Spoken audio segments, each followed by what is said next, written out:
Ah non, pas lui! Ne me dites pas qu'il a fait ça! Lui aussi a monté un club d'investissement. Après Hakim Benotman et Anthony Bourbon, voilà qu'Éric Larchevêque monte son club d'investissement. C'est la mode des clubs d'investissement. Moi aussi, je devrais monter mon club d'investissement. Alors, Machine Day One, le club d'investissement d'Éric Larchevêque. On va voir ce qu'il en est. Est-ce que c'est intéressant? Est-ce que c'est de l'enfumage? Il a envoyé un email surprenant. Éric Larchevêque, peut-être que vous ne connaissez pas. C'est un entrepreneur aguerri, chevronné, qui a réussi, très successful. Il a monté Ledger, donc il connaît son domaine. Il connaît parfaitement les cryptos, le Bitcoin, tout. Okay, au niveau des cryptos, il maîtrise son sujet. Il a d'ailleurs une chaîne YouTube où il fait de la vulgarisation sur les cryptos. C'est vraiment top. Oui, mais voilà. Pourquoi monte-t-il un club d'investissement? Je ne m'y attendais pas.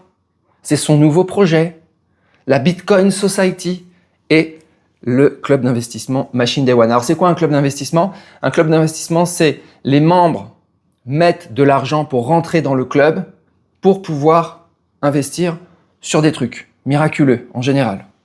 Miraculeux et qui se terminent mal. Souvent. Voilà, donc c'est pas du conseil en investissement, c'est pas un fonds d'investissement, c'est pas de la gestion pour le compte de tiers, donc c'est pas une société de gestion d'actifs, c'est rien de tout ça. D'ailleurs, il n'a jamais géré de fonds pour le compte de tiers, il n'a pas de track record lui-même, il n'a pas, même au niveau de ses investissements personnels, il ne communique sur rien, on ne sait pas sur quoi il investit publiquement, il n'y a pas de track record, etc. De temps en temps, il va dire oui, bon voilà, on a compris. On a compris qu'il fallait investir sur le Bitcoin. Moi, je suis étonné d'un club d'investissement basé simplement sur l'investissement sur le Bitcoin. Parce que si c'est pour nous dire, investissez sur le Bitcoin, pourquoi on a besoin de payer 1000 ou 1500 euros de frais d'entrée pour investir sur du Bitcoin? Là, déjà, c'était assez surprenant. Parce qu'en fait, il va proposer d'autres trucs. Alors, l'email qu'il a envoyé, assez surprenant. C'est la stupéfaction, la stupeur sur Twitter. Alors, il écrit « Machine Day One s'apprête à se lancer. Voici la typologie de deal que nous préparons pour 2025 et les rendements visés associés. Faire travailler vos euros à entre 10 et 15% par an, un produit similaire en termes de risque au livret A. » Là, on s'arrête. Pour moi, là, on arrête tout et on ferme le club d'investissement. Quand on arrive à ce niveau de bêtises sur l'investissement, il n'y a plus rien à faire, il n'y a plus rien à dire. Je ne sais même pas comment il a pu écrire ça. Il signe, Éric Larchevêque. Donc, risque similaire au livret A, mais qui délivre du 10 à 15%. Ça, je ne sais même pas si c'est légal. S'il y a l'AMF qui voit cet email, je ne sais même pas si c'est légal d'écrire un truc pareil. Parce que le risque, le rendement, il est associé au risque. Plus le rendement est élevé, plus le risque est élevé. Sachant que le risque sur le livret A, c'est quoi? C'est le risque le plus faible. C'est-à-dire qu'on est quasiment sur un taux sans risque. Le livret A étant garanti par l'entité la plus haute, qu'est l'État. L'État français en l'occurrence. Alors certes, c'est pas un État qui est classé triple A, mais il n'y a pas plus haut que l'État, c'est des entités supranationales. Alors à moins de nous dire que la blockchain garantirait ces 10 à 15%, non, c'est une blague. Surtout que, faut bien comprendre un truc, il faut toujours avoir des repères en termes d'investissement. 10%, c'est la rentabilité moyenne du S&P 500, c'est-à-dire de l'indice américain, moyenne, donc sur du long terme, c'est 10%. Sachant que l'indice américain, donc le S&P 500, les 500 plus grosses sociétés, c'est un indice qui est très volatile. C'est un indice qui est très risqué. Bien plus risqué qu'un livret A. Bien plus risqué que des obligations d'État. Bien plus risqué que plein de choses. D'accord? Il peut faire, le S&P 500 peut faire en quelques jours, tous les 4-5 ans, il y a un petit crack, il te fait du moins 20, du moins 30% en 5 jours. Donc on est sur quelque chose, c'est le marché action, c'est risqué. Et c'est 10% de rentabilité moyenne. 15%, des investissements à 15%, En général, ça se termine très mal. C'est pas en général, ça se termine toujours très mal. C'est ultra risqué. Ultra risqué. J'ai eu des investissements à 15%, on va trouver ça sur du peer-to-peer lending, sur du crowdfunding en Moldavie, sur des trucs, c'est vraiment extrêmement élevé. Donc on peut pas, c'est complètement, rien que cette phrase, moi je m'arrête et je me dis, bon le gars, il a rien compris. Soit il a jamais investi, soit il a pas fait, je veux dire, c'est même pas un niveau de master en finance, ça c'est un niveau 0. Ça c'est niveau -1 d'investissement. Faire du 10 à 15% avec un même risque que le livret A. C'est une blague, ou bien c'est une blague, ou bien ce club d'investissement, c'est de l'humour, c'est un comedy show. Ça, c'est les messages qu'on peut recevoir sur Telegram. Les arnaques sur Telegram, c'est ça. Aucun risque, vous avez du 15% par an. Voire parfois sur Telegram, c'est du 15% par jour. Il n'y a plus de limite. Mais il faut voir que ce club d'investissement n'a aucune limite non plus. Écoutez bien, ça c'était la première phrase. Deuxième phrase. Des projets crypto early stage avec des objectifs de rendement pouvant aller jusqu'à 1000%.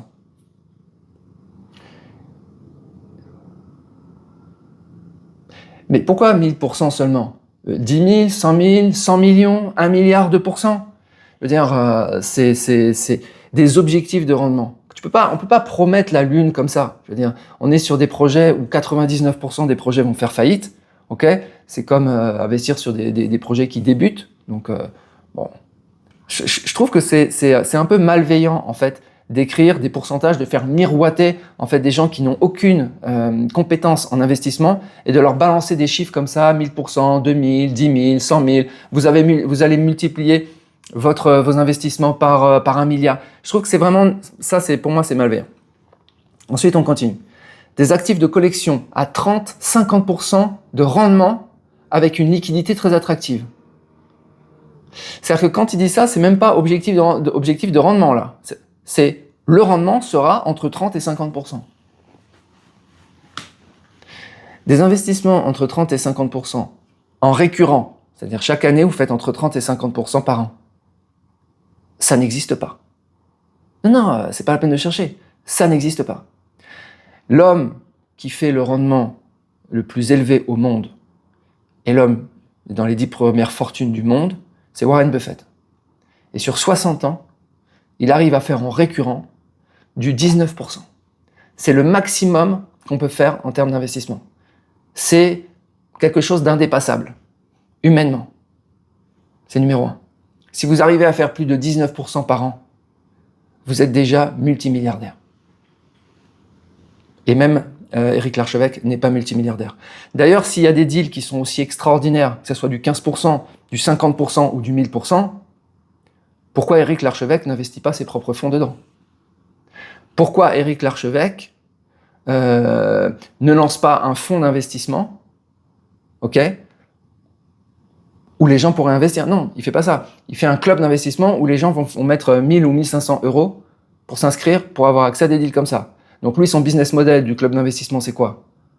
C'est de récupérer les cotisations et derrière, de vendre de l'espoir. Des objectifs de rendement inatteignables. Continue. Des investissements early stage au sein de jeunes entreprises très bien sélectionnées. Très bien sélectionnées ? Par qui et sur quels critères ? Quel est le track record ? Il n'y a pas de track record.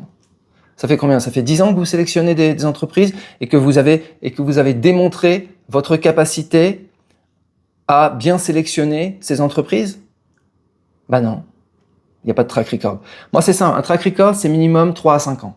Donc, si la personne, elle n'a pas fait le boulot, ne serait-ce que pour elle, pendant 3 à 5 ans, avec un track record public, ça vaut 0 pour moi. Continue. De l'immobilier à l'international pour viser 15% de rendement par an, plus un objectif d'appréciation conséquente sur le prix du foncier d'environ 5 à 10 ans. Donc, pour moi, ça, c'est l'apothéose complète. Éric Larchevêque, qui n'a aucune compétence en immobilier, est capable de proposer des investissements qui vont faire x5 ou x10 d'augmentation dans les années à venir. Une blague. Vous connaissez beaucoup d'immobilier qui fait x5, x10 comme ça, avec une personne capable d'anticiper ces augmentations. Je ne connais pas. Alors 15% par an de rendement, ça aussi. Donc imaginez un rendement locatif de 15% par an. Ça n'existe pas. Bien sûr, vous allez me dire, oui, mais moi j'ai un Airbnb, il crache du plus 20, du plus 25%. Effectivement, vous pouvez, à droite, à gauche, arriver à faire ça, vite. Mais de façon massive, globale, bah non. Les rendements dans des villes sont connus. Regardez sur l'immobilier tokenisé. Rendement le plus élevé qu'on a sur le marché. Realty. Immobilier tokenisé, Détroit, Chicago, Cleveland, machin, etc. On est sur combien de rendement locatif? On est sur 9, 10%. Et pour ceux qui investissent, vous connaissez les risques. Les risques sont très élevés. Normal, parce que les rendements sont très élevés. Si vous allez sur des villes qui sont moins risquées, New York, Paris, etc., vous avez des rendements en dessous de 3%. Donc, sortir des rendements à 15%, c'est juste du délire. Et ça, c'est le rendement locatif hors appréciation du capital. Lui, le capital, il va sur une appréciation qui nous dit de x5. De quelle ville parle-t-il? De Marrakech? x5 en 10 ans. Dubaï? Ça, vous voyez, c'est vraiment faire miroiter une augmentation du capital, étant donné l'incertitude et l'incapacité à savoir ce qui va se passer. Je veux dire, l'immobilier est tellement, il y a tellement de facteurs que c'est impossible de savoir comment vont s'apprécier les villes dans les 10 prochaines années. Et le rendement locatif à 15%, je ne connais pas. Voilà, bah écoute, moi ce que je voudrais dire à Eric, c'est, écoute, franchement, c'est magnifique ce que tu proposes. Mais si tu arrives à faire tout ça, fais-le pendant déjà 2-3 ans et montre-nous que tu arrives à le faire. Et là, on reparle de ton club d'investissement où il faut mettre de l'argent pour avoir accès à des choses qui sont hypothétiques. Parce que tout ça, on est d'accord. Il n'y a même pas de disclaimer dans l'email. Tout ça, ça peut aussi faire 0%. On est d'accord, Eric? Tout ça, c'est risqué. Tout investissement comporte des risques et donc une perte totale en capital.